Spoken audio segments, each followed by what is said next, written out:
Okay, so the first question is, when you talk about job growth in the city, Yeah. do you have any feel for how many of the jobs are being created for current citizens of Seattle versus how many are jobs where we're importing workers where we need to create housing for them? Yeah, so that's a great point, and I know, I've, spent time talking to manufacturers. I've spent time, like up at Kvichak, Marine, other places. I've spent time speaking to our tech companies. It's one of the things we do is I hold business. I said I go to neighborhoods with folks. I also hold business roundtables and go to the business roundtables in an industry sector with our departmental folks and ask them what they need. And that's something that comes up time and time again. We are not, they have to go outside our region to create new jobs. So we have a situation here where whether it's manufacturing or high-tech jobs, we are not producing enough educated and trained people to fill those jobs. And I'm going to give you another statistic here. We have, I may not get the statistic perfect, but it's roughly close. So don't tell the Seattle Times to fact check me on this one.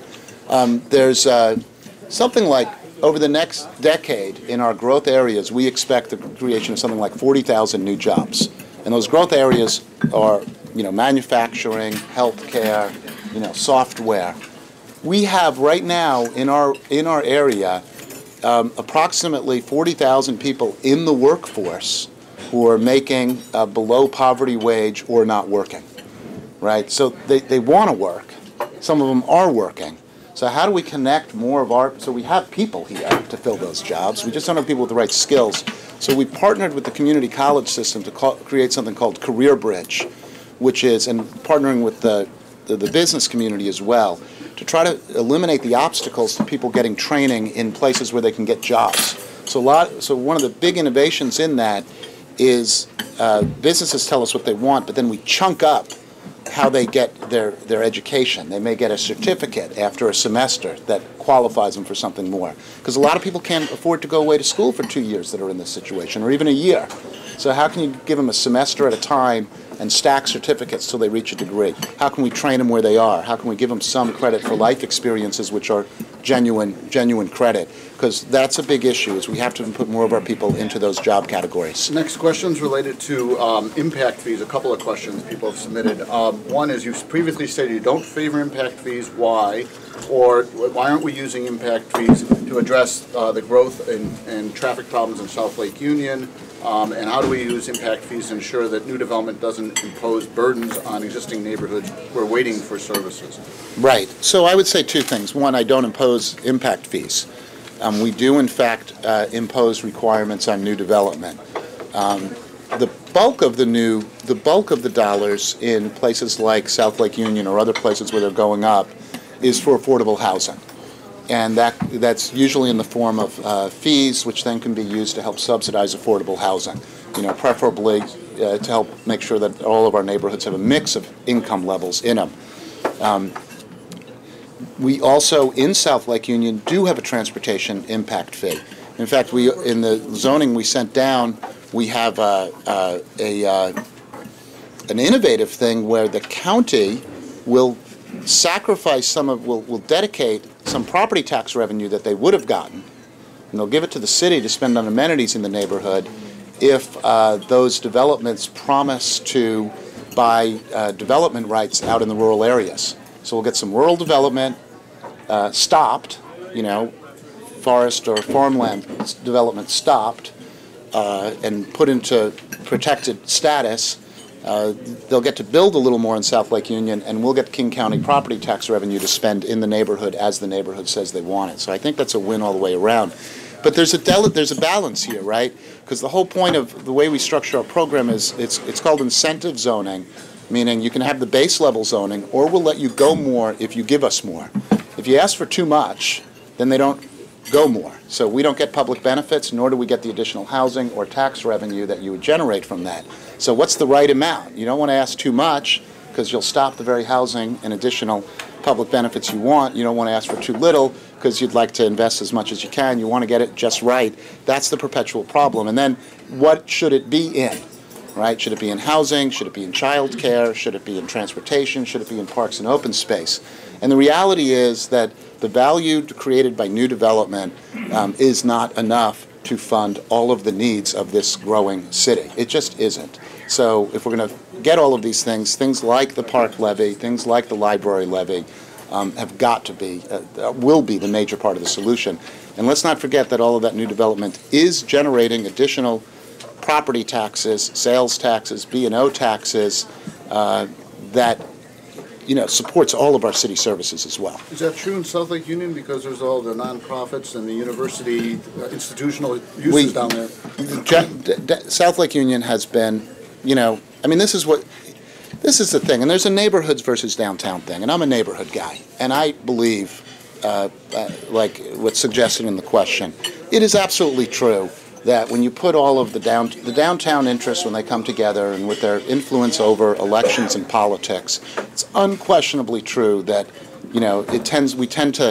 the big new thing downtown can seem to take more precedence over getting stuff done in the neighborhoods, and I've tried to counteract that trend. So that's true. But it's also true that downtown is, in fact, the economic engine of the city and generates the revenues that maintains our services throughout the city.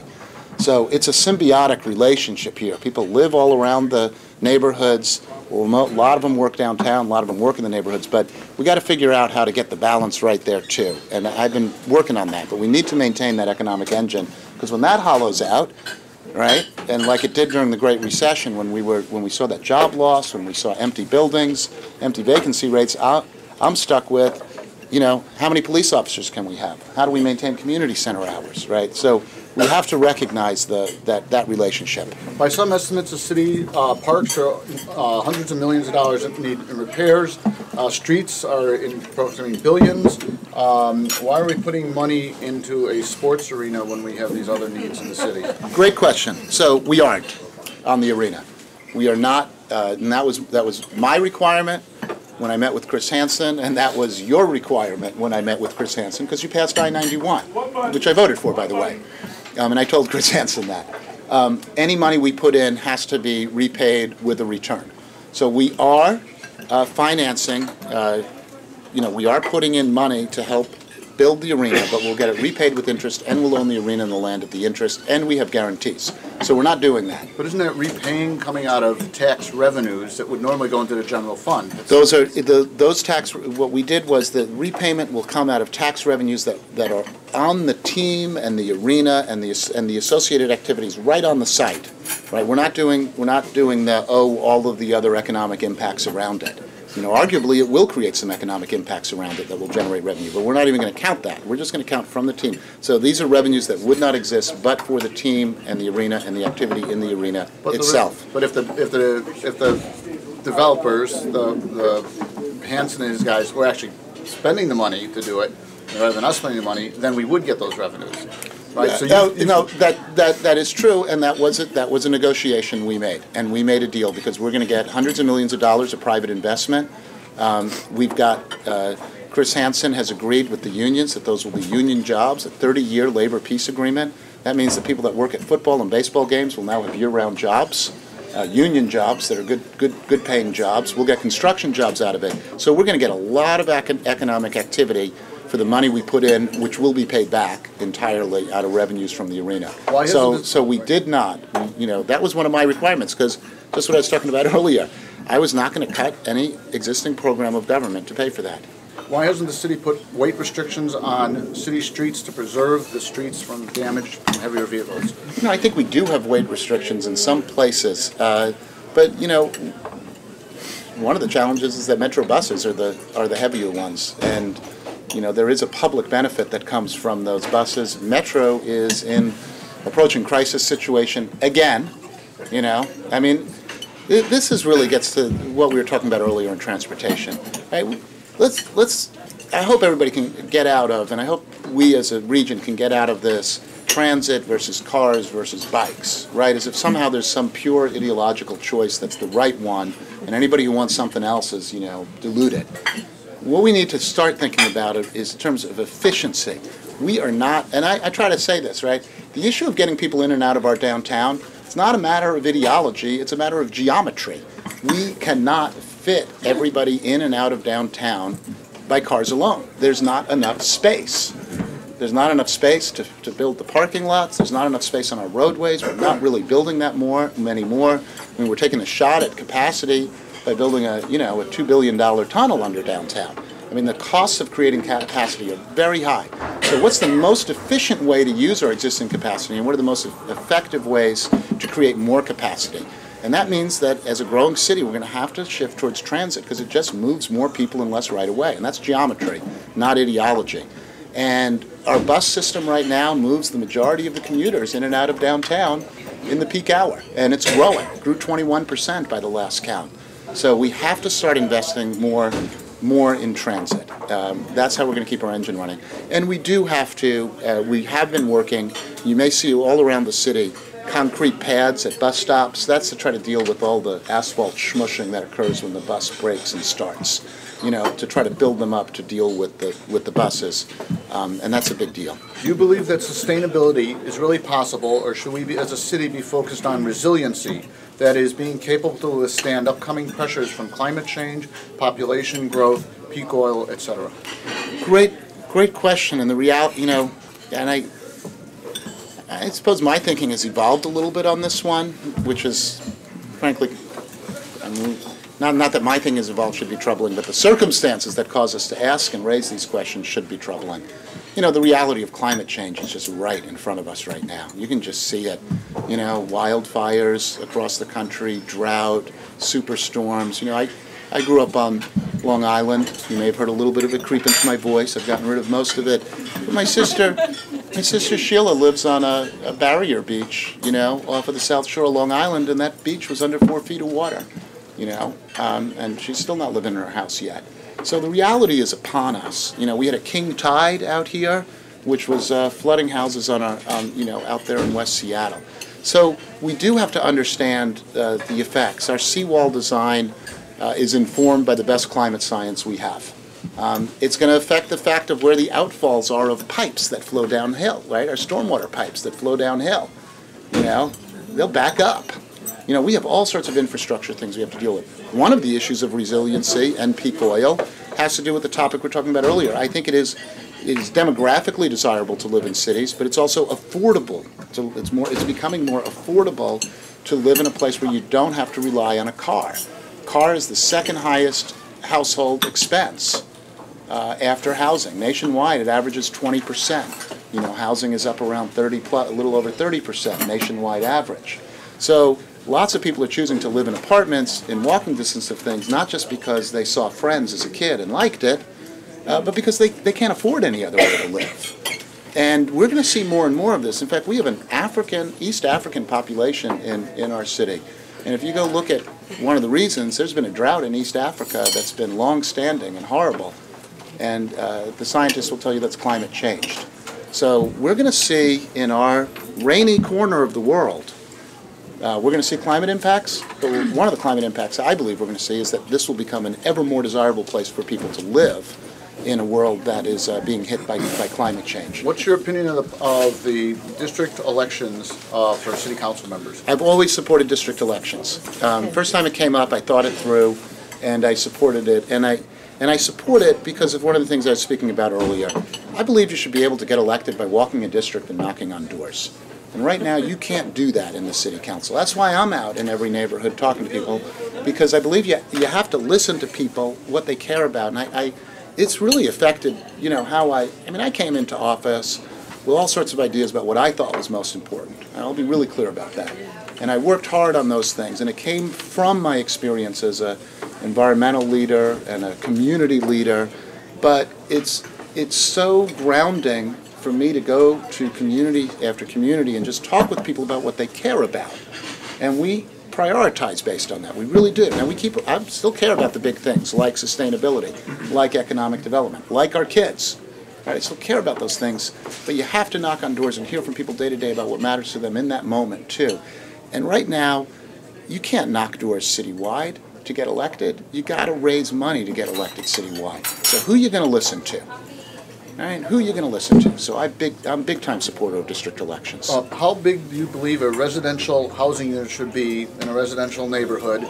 The apartments many are less than 200 square feet. And they're full, right? People are paying for them. And that really speaks to the fact that, and it meets a certain need. So right now we work on affordable housing units, for folks that are deeply subsidized. And then after that you're out in the market. And we've got a big gap. So what about the worker who comes to town because we got construction jobs here? The single male who comes to town because he wants a construction job, right? That person needs a place to live. We don't want them sleeping, in the greenbelt while they're hunting for work. The college student who wants to not go so deeply into debt that they can actually afford to work at a good, maybe a social enterprise job rather than a big profit job, right? The person who's divorced who still wants to live near their kid. There's a place for these small units in the city. They should be in walkable neighborhoods, right? They should be near transit, but there's a place for them, and I think we have to try to maintain that place. Now, I know neighborhoods get concerned about them because they pop up and they didn't know it was coming, and that's a legitimate concern, and we're going to try to work at changing that so people have an opportunity to see what's coming and know what their zoning will be in their neighborhood and respond to it appropriately. But I do want to say that the idea of the old rooming house or the old the hotel with the bath down the hall, which cities outlawed over decades, that was a place for people who are at a point in their lives who we actually want in this city, and we want to give them a shot, and I think we've got to maintain them. All right, very good. Your time is up, and if you want to make one last closing statement or something. Sure, I will make a closing statement, and God, and I could talk so long, so I'll try to really keep it tight. We got into the details, we got into the weeds here, but I want to just go way up a little bit. What is it going to take to make our city competitive, vibrant into the future? What are the big things, right? And what I think they are is education, transit, that's one of the things we have to invest in, broadband infrastructure. So these are looking into the future. So we're launching an early learning initiative. We don't run the school district. We've doubled our families and ed levy. We're giving a lot more support to kids. The next place is early learning. So kids are ready in kindergarten, and we've got a lot of kids in daycares and a lot of kids in early learning. Can we improve that quality and have more support for that? That's one. I spoke a lot to you about transit. We have to improve our transportation situation. So it's taking care of the basics, investing and maintaining what we have, and also investing in better ways to get around. It's both. It's going to take more funding. I haven't spoken much about broadband infrastructure. But other cities, other nations, Google is building a fiber optic cable system for Kansas City. Kids are moving to Kansas City into what they call hacker houses because they'll live in a little place and they'll have access to gigabit speed internet, which is, I don't even know what gigabit speed is. None of us do because we've never been anywhere near it with what we have. It's so slow here now. We are leasing our dark fiber to an outfit called Gigabit Squared to try to get gigabit speeds to 12 neighborhoods in Seattle. It's critical to what we need to do in the future. And then I'd say everyday focus on jobs and public safety. We've got to be in neighborhoods talking to people about what matters on jobs. We need to be talking to businesses about what matters on jobs and what matters on public safety, and we've been doing that. And I think we've got a hell of a good city here. We really do. We got a city that's the envy of a lot of places, and it's the envy of a lot of places because of what the people of Seattle care about, what they work on. I mentioned 50 years ago they wanted to be the city of the future. I think we can say today they did become that city of the future. They really did. Right? Everybody around the world knows us for innovation, entrepreneurialism, the diversity we have here, quality of life. And I think we can keep doing that. And I think as we face all of this change, it's worth remembering 50 years ago, they said change is in our DNA, and we adapt to change, we respond to change, and we thrive on it because we are a city that's prepared to be a dynamic place to respond to the challenges of the future. And I think we are that place. So thank you. Mr. Mayor, thank you. Pleasure to be here, Bill. Yep, sorry to race you out of here, but.